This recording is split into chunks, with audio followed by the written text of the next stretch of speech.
Hi guys! So for today's vlog, nandito kami sa park malapit sa house namin. Dahil nga inaantay lang namin matapos yung mga labahan namin sa coin laundry. So ayan, medyo mahangin-hangin. Kaya ayan, tinitingnan ko kung pwede kong tanggalin yung shades ko. Dahil nga sobra diba yung mga pollen dito sa Japan. So, ayan, binalik ko na lang at baka pumasok sa mata ko yung mga pollen. Kaya, ayan, tingnan nyo, mukha naman akong bumblebee dito sa itsura ko dahil meron akong mask na halos kalahati ng mukha ko ay covered and then naka-shades tayo. So, okay na rin yan guys dahil ako rin naman magbe-benefit niyan. Dahil pag wala akong mask at shades, panigurado guys, ayan, mag-aaching-aching tayo at ayan, mamamaga ang ating mata. So, ayan, lakad-lakad muna tayo dito sa park. Siyempre, kasama ko si Gistal at si Ate Sky dyan. Si Kuya Jiro, ayun, nasa likod ko. So, ayan, pakita ko sa inyo. Actually, nakapunta na kami dito ilang beses at napakita ko na rin sa inyo. So, dun sa mga bago kong followers and subscribers, so, ito yung park na lagi naming pinupuntahan din na malapit sa bahay namin. Dahil nga pet-friendly sila at maraming grass area. Pwede ka ditong mag-picnic. I think meron din silang parang barbecue area. So, and then, ayan. So, nakikita ninyo guys, ayan. Maraming nagpapalipad ng kites. May mga tents sila. Lalo na pag summertime, napakaganda dito.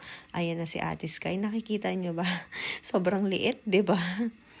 So, ayan, napakaganda ng view. Yun nga lang nung time na to talagang sobrang mahangin.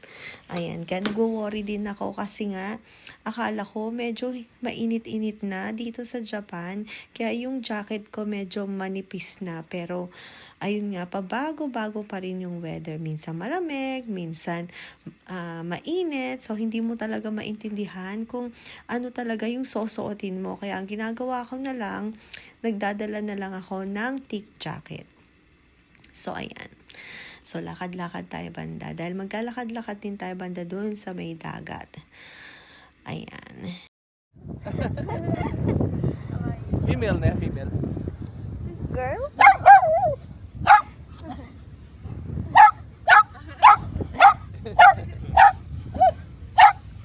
Ay, not nice. Ay, hey guys.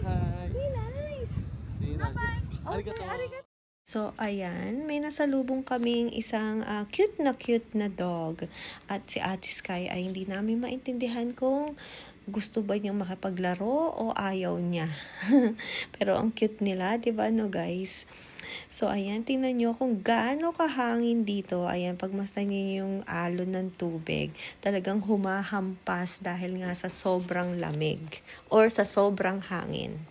Pero yun nga, sabi ko nga, pag summertime din, masarap tumambay dito. So, usually, marami din nagpupunta dito dahil nga nag-fishing sila. So, banda dun sa harap ko guys, maraming nag-fishing. Ayan. So, ayan, tingnan nyo, diba? Napaka-relaxing dito. Napaka-lawak nung area. At nakikita nyo guys, sa likod ko yung dalawang kite. So, pwede nga talagang magpalipad ng kite, lalo na dahil sobrang hangin.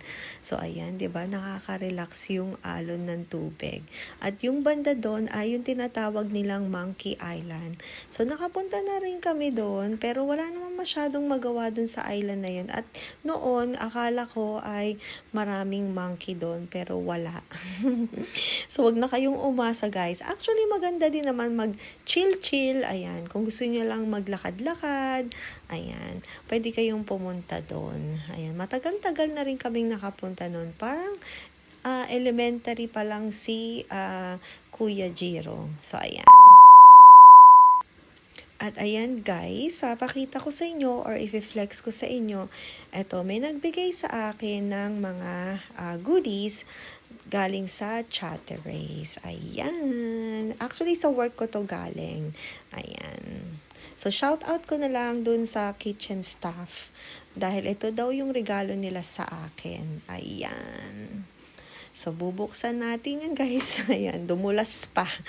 So, ayan, bubuksan natin kung ano yung laman. Dahil panigurado ay masarap ito. Dahil lahat ng product ng Chateraise ay masarap. So, ayan.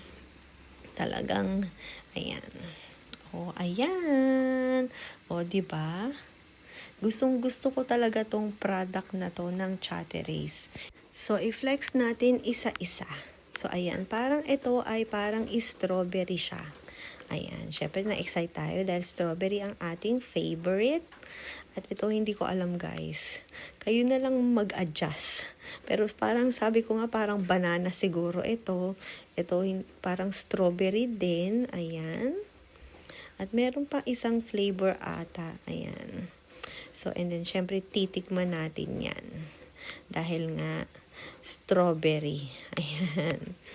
So, comment down below kung nakakain na kayo ng product ng Chateraise. Dahil yung Chateraise ay tindahan siya ng mga pastries, ng mga cakes. Meron din silang parang wine nila, pero hindi ko sure kung house wine nila yon. Ayan. So, ayan, napakasarap, diba guys? Ayan, hindi ko na talaga mahinto yung sarili ko. So, thank you ulit sa kitchen staff sa work ko. Talagang nagustuhan ko. So, paano guys? Hanggang dito na lang ulit. Thank you guys for watching. See you guys next time. Bye!